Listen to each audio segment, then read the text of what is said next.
बेटा अशोक, ये क्या कर रहा है तू? अपनी कास्ट में इतने रिश्ते आ रहे हैं और तू है कि उस बैंक वाली लड़की क्या नाम था उसका? हाँ, दिव्या। उसके पीछे पागल हो रहा है। अगर आज तेरे पापा जिंदा होते तो ये सब करने देते तुझे, और तेरी भी हिम्मत नहीं होती।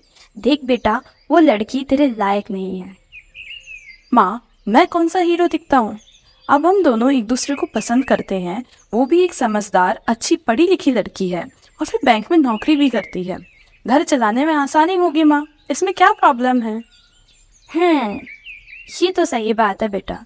तेरे पापा की पेंशन भी थोड़ी कम ही आती है, और तू आए दिन पैसे लेकर न जाने कौन सा बिजनेस स्टार्ट कर देता है।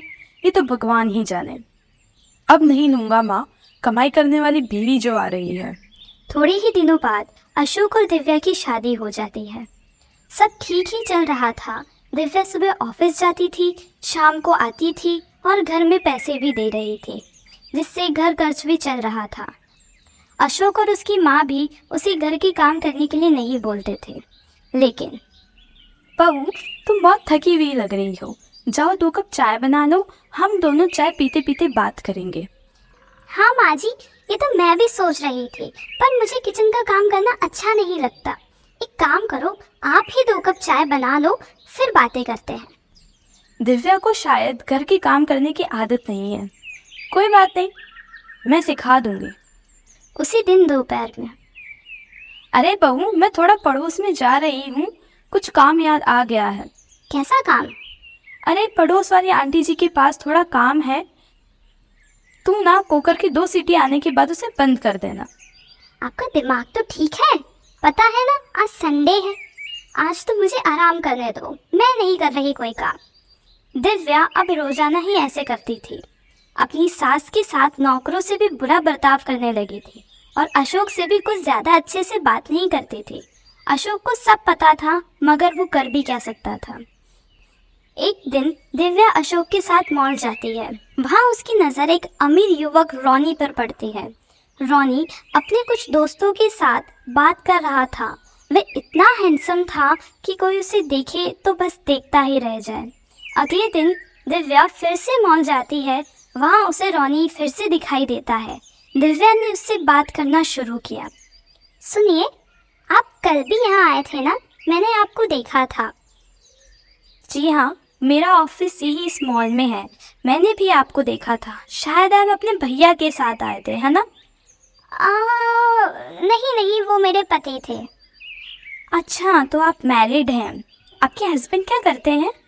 जी हाँ, मैं मैरिड हूँ। मेरे पति एक कंपनी में जॉब करते हैं।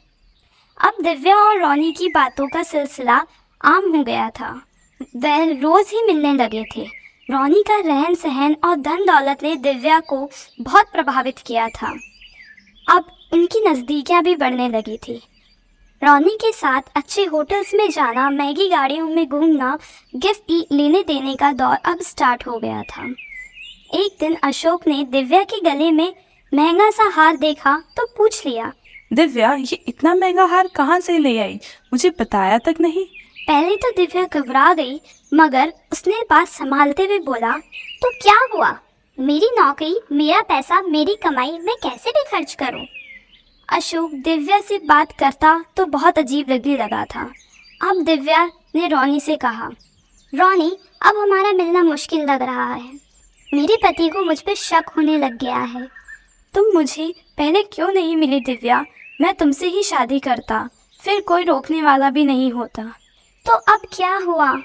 अब क्यों नहीं कर सकते? इसलिए क्योंकि मैं मैरिड हूँ? रॉनी थोड़ी देर चुप रहा। बोलो ना रॉनी, क्या हुआ?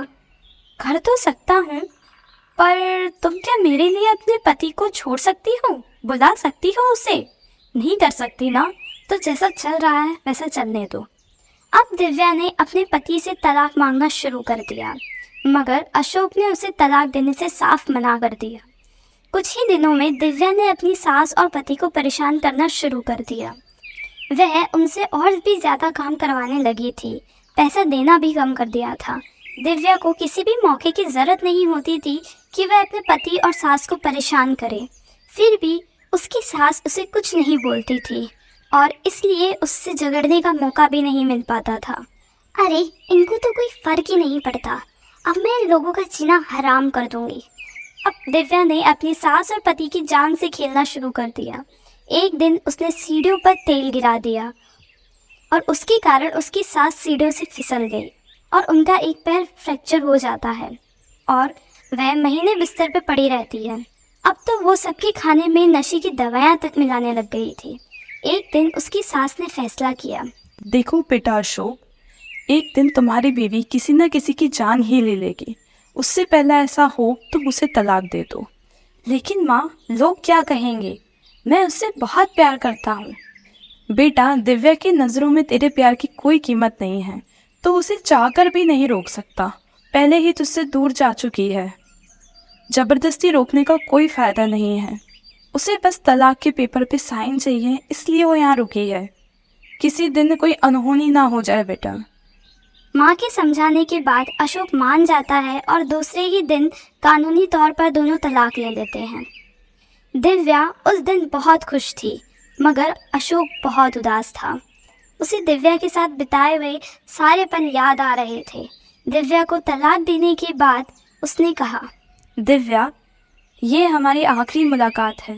इसके बाद हम कभी नहीं मिल पाएंगे। मैं तुमसे बहुत प्यार करता हूँ और करता रहूँगा, मगर मुझे तुम्हें खुश देखना है और तुम्हारी खुशी ही मेरे लिए सब कुछ है। बस ऐसे ही खुश रहना। अशोक इतना कहकर आंखों में आंसू लिए वहाँ से चला जाता है और दिव्या रोनी के पास तलाक के कागज लेकर खुशी खुशी पहुँचती है। रोनी, देखो, मुझे आखिरकार अपने पति से छुटकारा मिल ही गया। अब हम दोनों साथ में आराम से रहेंगे। हम दोनों जल्दी से शादी कर लेंगे, है ना? रोनी सोचता है और बोलता है, ये क्या पागलपन है दिव्या? मैंने शादी के लिए तुमसे कब वादा किया और तुमने तलाक लेने से पहले मुझसे पूछा तक नहीं। रोनी, इतने नादान मत बनो तुमने ही तो मुझे तलाक लेने के लिए उकसाया था। मैंने तुम्हें उकसाया और तुम मान गई? तुम अपने पति की नहीं हुई तो मेरी कहाँ से होगी? तुम एक लालची औरत हो। तुम्हें सिर्फ दौलत से प्यार है और कुछ नहीं। उन दोनों में काफी देर तक बहस होती है और रोनी वहां से चला जाता है। दिव्या को बस अपने पति के कहे हुए शब्द याद आ रहे थे।